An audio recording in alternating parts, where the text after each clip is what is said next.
I think the matchups between Vietnam and Malaysia will ultimately decide who will book that ticket to Saudi Arabia. So the groups for the 2027 AFC Asian Cup final qualifying have just been released at the AFC headquarters in Bukit Jalil, Malaysia, and 9 Southeast Asian nations are in the mix for 6 tickets remaining for the 24-team Asian Cup finals to be held in Saudi Arabia in 2027. And before I go into the groups, the draw, and also what I think of the Southeast Asian chances, let's do a quick recap of what has happened so far in for the Asian Cup qualifying. Because before this final round of Asian qualifying, there has been the joint World Cup and Asian Cup qualifiers that took place in the previous round before the paths diverged from there. And from the second round of the joint World Cup Asian Cup qualifying, Indonesia actually won one of the 18 tickets to Saudi Arabia, so freeing the Garudas up to focus on their push towards a potential second appearance in the 2026 FIFA World Cup finals held in North America.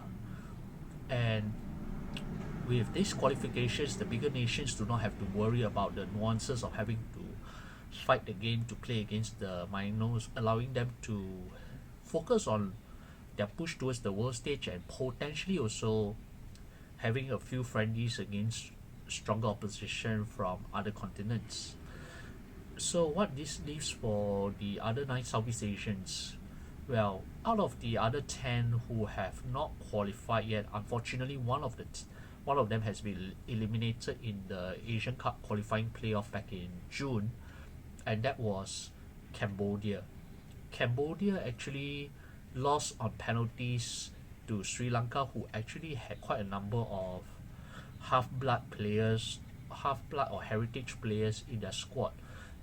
After actually, I think you can say a rather exciting 2-leg affair that end up in penalty agony. Hence, you can see why Cambodia, a slight digression, Cambodia are trying so hard to make a deep impression in the current 2024 ASEAN Championship, or also known as the ASEAN Mitsubishi Electric Cup. So this leaves the other 9 nations. Among them include Thailand, Vietnam, and Malaysia. These 3 who also qualified for the 2023 Asian Cup that was held in January this year in Qatar. However, this is a really big however, because of the results of the draw, either Malaysia or Vietnam will miss out on the ticket to Saudi Arabia. So before I go a little bit further, let me just elaborate. So there are now 24 teams, 6 groups of 4, and only with 6 tickets remaining 6. That means only the group winners will reach the final round of the finals in Saudi Arabia. And that means finishing runners-up no longer does, unlike what has happened for Malaysia previously when they qualified for the 2023 Asian Cup. This time round, it's either do or death for both Vietnam and Malaysia in Group F. And their other opponents in the group include another Southeast Asian country, Laos, with Nepal completing the lineup. Here's the interesting part about Group F for Malaysia and Vietnam. Currently, both are actually in the midst of their respective transitions, with Malaysia due for an overhaul of the national team structure in the middle of this month.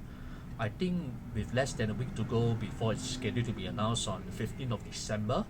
And with Vietnam, currently they just changed their coach, and their South Korean coach Kim Sang-sik, who is a K-League veteran. He's only in the job for a few months, so the players are still adjusting and they're probably still working towards that. But both of them, for Vietnam for now, they're very focused on the ASEAN Mitsubishi Electric Cup. But no matter, given the quality of both sets of players, especially when both produce their strongest teams, I think the matchups between Vietnam and Malaysia will ultimately decide who will book that ticket to Saudi Arabia. For Nepal and I'm sorry for Laos, unfortunately taking points off these other two will be very essential for the Southeast Asian powerhouses, where only just that one ticket remains. Yeah, just one. And that summarizes about Group F. So allow me to look into the other Southeast Asian national teams that are involved in the other 5 groups. Starting with Group A. Philippines, they are drawn in, who actually qualified for the Asian Cup for the first time in 2019. They are actually grouped with Tajikistan, Maldives, and another Southeast Asian side, Timor-Leste. And for the Philippines, who are also undergoing a transition again with possibly a new influx of heritage players to bolster the men's national team. It's going to be quite challenging, and I do believe that their closest challengers will be Central Asia side Tajikistan, because Tajikistan, their level of football is actually at a good level, a very good level. So it's going to be an interesting contest between Tajikistan and Philippines for that one spot available. Then in Group B, Brunei. Yes, Brunei is the only Southeast Asian team in Group B, and they're grouped with Lebanon, Yemen, and Bhutan. I mean, for Brunei to be back in the final round of Asian Cup qualifying after so long, and they defeated Macau 4-0, I think 4-0 on aggregate to advance. And that was in the midst of their 5-game winning run this year, where they also defeated Sri Lanka twice, and in that run they also I think they defeated Vanuatu, I think, if I'm not wrong, but to check. But yes, Brunei went on a 5-game winning run earlier this year before things actually went south after their fiasco. I mean, it's not about the 0-11 score in Krasnodar, Russia to the host, but it's more of the after effects thereafter. So Brunei currently, they are in the bracket, so they should be playing by the time the first game comes in March next year. And because currently what is happening in Brunei right now is they recently removed the former president of FABD, the Football Association of Brunei Darussalam, Haji Faisal, for an alleged, you can say, treason against the state that was announced in the Brunei Palace.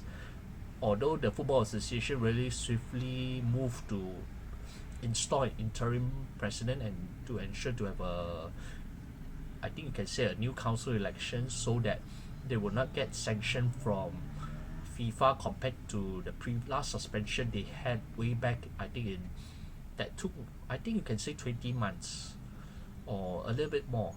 That was between late 2009 to end of 2011.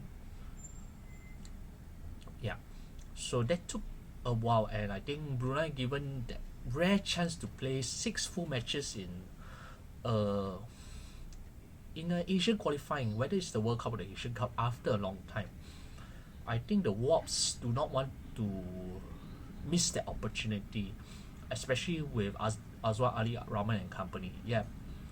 So yes, there's a little bit of a background, but it's unsure whether Hakimi, who happened to be one of the 3 Hakimi side, who happened to be one of the few offenders spotted in that viral video that caused quite a furor in Brunei Darussalam.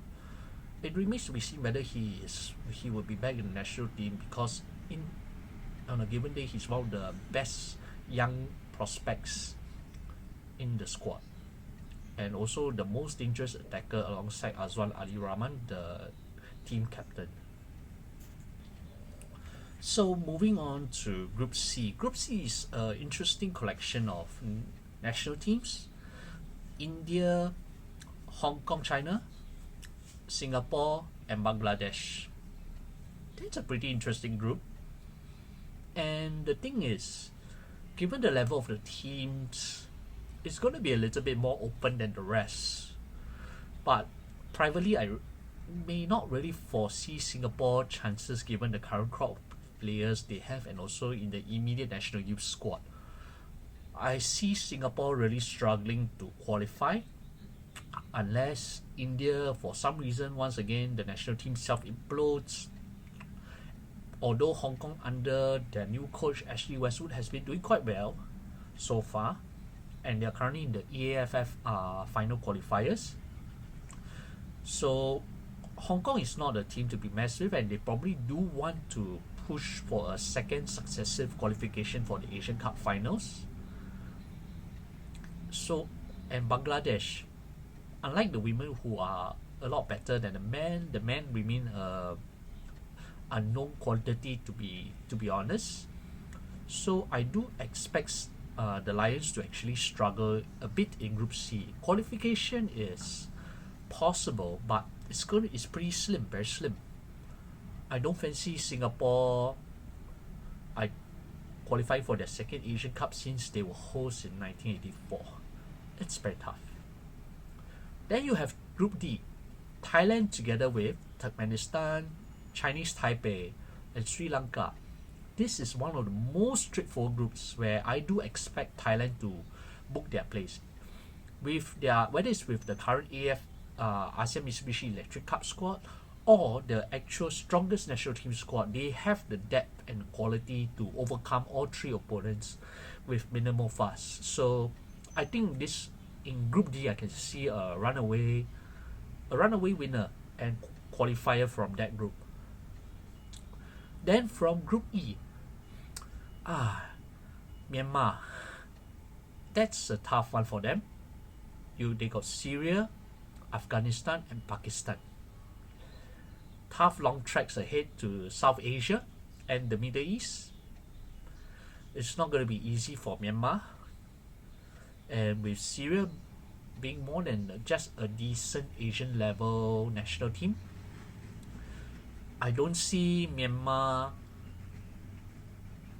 making a shortcut towards their former glory days in the 60s. I mean, Myanmar had previously qualified for the Asian Cup as Burma many decades ago. But no, I do not see Myanmar qualifying this time.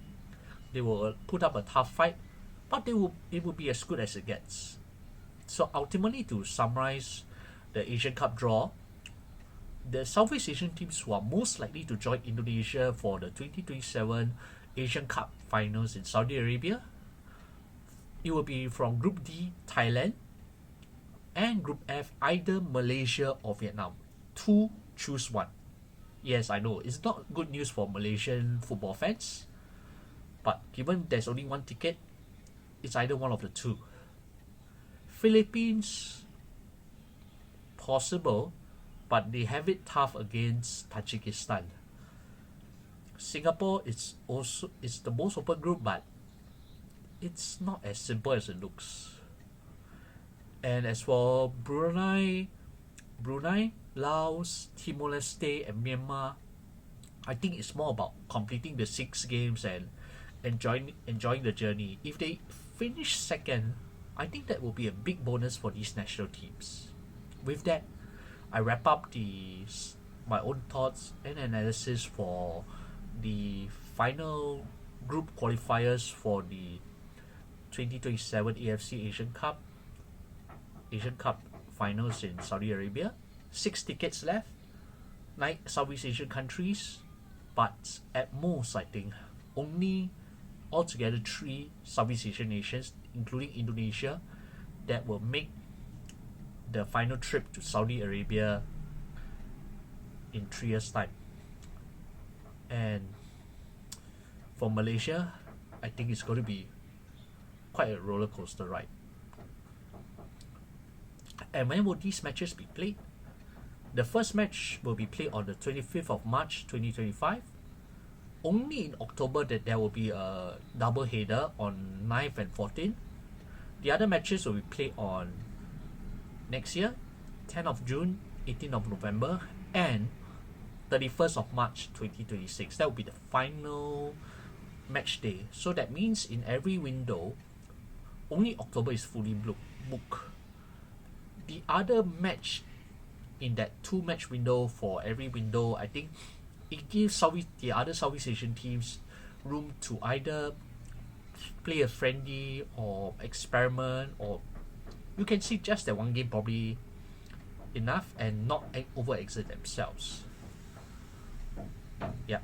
So this is what I'm seeing, and I do think for these now 9 Southeast Asian countries who are still in the running for the 2027 Asian Cup finals, good luck. And I think for some nations, they really need it a lot, especially if you look at